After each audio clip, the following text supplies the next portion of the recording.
Ever feel like the world of science is this giant sprawling library, but someone forgot the Dewey Decimal System? We're here to be your guide, so don't worry. Right. Like, how are you supposed to even know where to start? Exactly. So today we're doing things a little differently. We're handing you a curated reading list. Ooh. All about evolution. Nice. But not just any evolution reading list. This one is inspired by the mind of, well, Richard Dawkins. And what better way to get into the mind of Dawkins than to, listen to him talk with another titan of science communication, Neil deGrasse Tyson. Exactly. We're going beyond basic biology class here. Oh, yeah. Way beyond. Get ready for memes, the poetry hidden within reality itself. It's going to be a wild ride. It really is. Okay, so let's start with, well, I guess we have to, right? Darwin. The OG, right. The OG rock star of evolution. Right. Survival of the fittest. It's catchy. It is. But also super misunderstood because Yeah. it's not about like bench pressing your way to evolutionary success or anything. No. It's not like going to the gym is going to give you some kind of evolutionary advantage. Right. Think about it more like a sculptor working with clay. So natural selection, it's like this invisible hand that is slowly shaping a species, but over like countless generations. So it's not really survival of like the strongest. It depends on what you mean by the strongest. Okay, fair. The fittest are simply those best suited to their environment. But here's the thing. Okay. At that moment, Oh, okay. and those tiny, tiny advantages, those make all the difference because they add up, but over time. It's like those spot the difference puzzle. I love those. One generation might have like a slightly keener eye. Maybe that makes them a better hunter. Which helps them survive. And bam, that trait gets passed down, and that becomes the foundation for the next tiny change, and then the next one, and then the next one. And then the next one. Exactly. You got it. You know, Dawkins actually calls natural selection the blind watchmaker. The blind watchmaker. Yeah. Okay, why? So basically, there's no grand plan. Oh. It's constant tinkering. Interesting. It's kind of a head scratcher when you think about how complex some organs are. Like take the human eye, for example. Oh, yeah. Creationists often use the eye to argue against evolution. They'll say something like, how could something so intricate just poof into existence? It does seem kind of impossible, like leaping from zero to a perfect camera lens in one go. Yeah, it would be kind of crazy if it happened overnight. But that's where this whole blind watchmaker idea really comes into play. Okay, I'm listening. It's not about these sudden, massive leaps forward. It's about a series of gradual improvements. Each one builds upon the last. Okay, so I can see that. It's like climbing a mountain. You don't just teleport to the top. You navigate a gradual slope. You're taking advantage of every single foothold along the way. Exactly. So instead of a sudden appearance of a perfectly formed eye, maybe it started with something simpler, like just a patch of light-sensitive cells. Okay, yeah. That would give our ancient ancestors a slight edge in sensing day and night. Okay, I get it. Yeah, that makes a lot of sense. And each tiny advantage, it just paves the way for more refinements, like a slight curve in that light-sensitive patch. Yeah. That might have helped determine the direction of light, which led to a more sophisticated structure. Wow. So over, well, eons, Eons. these subtle shifts culminated in, well, us. The marvel of the human eye. And it's not just the eye, it's like our bodies are walking, talking museums of our evolutionary past. Oh, wow. Like even something as seemingly insignificant as your pinky toe has a story to tell. So what you're saying is if I stub my toe, I can blame a distant relative who needed that extra grip to survive. Well, I'm kidding, mostly. But seriously, though, what kind of clues can we actually take from our anatomy? What stories does this, like, what do you call it, the genetic book? the genetic book of the dead. Right, right. What stories does it actually tell? So take something like, lactose intolerance. Yeah. Most mammals lose the ability to digest lactose after infancy. But, and this is interesting, a huge chunk of the human population can digest milk as adults. Right, they can. That adaptation, it points to a really fascinating interplay between our ancestors and, the domestication of animals. So somewhere along the line, the ability to drink milk offered a survival advantage. Maybe. It makes sense, right? Mhm. Think about times of famine or drought. When other food sources were scarce, yeah. Right. Those who could stomach milk had a better chance of surviving and passing on their genes. That's really interesting. And that leads to the prevalence of lactose tolerance in certain populations today. Wow. It's like each gene, each quirk of our anatomy, it's a page in this like epic saga of our species' struggle to survive. Exactly. But if our bodies tell the story of where we've been, then what clues might they hold about where we're headed? Ooh, that is the question, isn't it? That's where things get really fascinating. Imagine, if you will, a world before the internet. Okay, before the internet. No, I'm serious. Okay. Bear with me. Okay. Because this is where Dawkins, well, he kind of throws us a curveball. Okay. This concept that he calls memes. Okay, hold up. Memes. Like those ancient cave paintings. Are those memes? Not quite.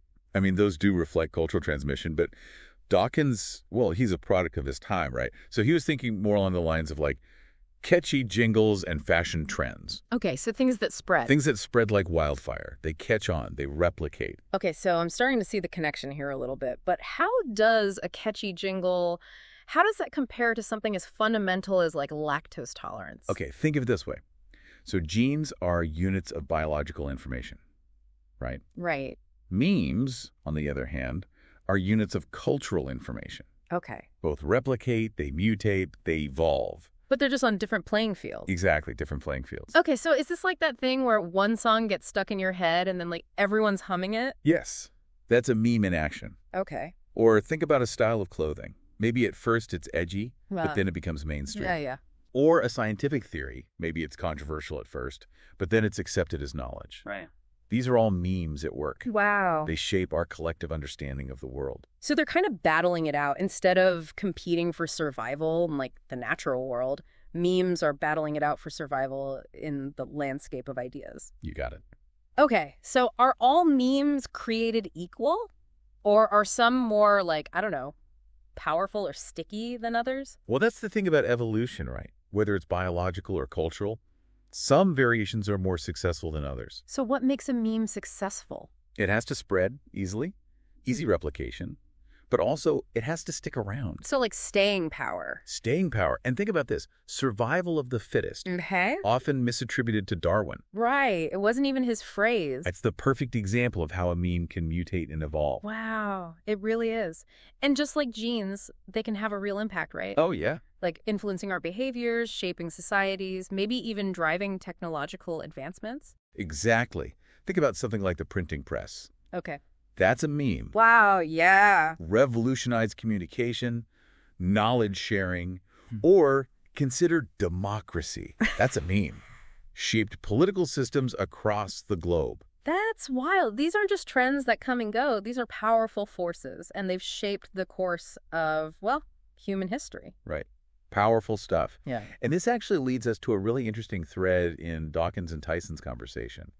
The idea that a scientific understanding of the universe, well, it doesn't diminish its wonder. It enhances it. It enhances it, yeah. There is this, like, misconception out there that science somehow strips away the beauty and the mystery of the world. It's the opposite. But Dawkins and Tyson would argue the opposite. Absolutely. Science isn't about replacing wonder with, like, cold, hard facts. Yeah. It's about revealing the awe-inspiring mechanisms behind the magic. So it's not enough to just see a sunset and be like, oh, that's pretty. You have to understand why it's beautiful. It's like that old saying, knowledge is power.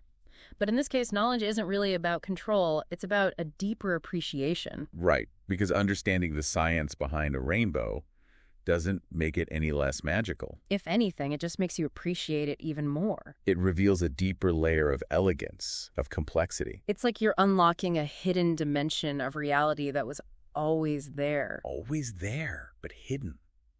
Just waiting to be discovered. It's like, and I love this analogy, finding poetry in the most unexpected places. Oh, I like that. And speaking of poetry, Dawkins and Tyson, they also touch on the importance of effective science communication. So how do we take all of this amazing stuff, these mind-blowing ideas, and make them understandable? Right. It's about bridging the gap between the ivory tower of academia Which can feel very inaccessible. and, well, the everyday lives of ordinary people. It's like we're all born with these science classes, but then life happens. Some of us lose them. Yeah, or we forget how to use them. And that's where good science communication comes in. Exactly. You got to meet people where they are, spark their curiosity, but make those complex ideas accessible. And you can't sacrifice accuracy. Right. And that's actually something Tyson challenged Dawkins on, you know. Oh, really? I didn't catch that. What was Dawkins' take? Well, I think it's fair to say that Dawkins, while obviously brilliant, can be a little, how do we say, intense, especially when he's defending science. It's that classic pitfall. Sometimes our passion, it overshadows our ability to connect with people who aren't at the same level of understanding. Oh, totally. It's like when you're trying to explain a complex game to someone who's never played it before. Like, you're so excited about the strategy that you forget to explain the basic rules. Exactly. And to Dawkins' credit, he was open to Tyson's feedback. He even admitted that his passion for scientific accuracy could, and I love how Tyson put this, leave a few bodies on the battlefield. Okay, I'm definitely seeing the visual here. So for those of us who, aren't science celebrities, how do we avoid those communication casualties? Empathy and respect. You have to remember that learning is a journey, and we're all at different points along the way. Like, instead of launching into a lecture about evolutionary biology, maybe start by just asking a simple question. Like, hey, have you ever wondered why giraffes have such long necks? Exactly. It's about sparking that curiosity instead of shutting down the conversation. Because even if someone doesn't totally get natural selection or meme theory, just being exposed to those ideas... It can change how you see the world. Exactly. It plants those seeds of wonder. It nurtures a love of learning. And who knows, right? Maybe that little seed turns into a lifelong passion. Or at the very least, a more interesting dinner conversation. Right. So to our listeners, here's what we'll leave you with. The next time you hear a scientific idea, and maybe it seems weird or counterintuitive or even a little scary, don't shy away from it. Embrace the mystery. Ask questions. Seek out different perspectives. Because in that uncertainty, that space of not knowing, that's where you find the potential for, well, everything. Discovery, wonder. Who knows? You might even look down at your pinky toe and think, wow, you've come a long way. Exactly. It's all about the journey. And on that note, we'll leave you to ponder the mysteries of the universe. Until next time. Keep exploring, keep questioning, keep diving deep.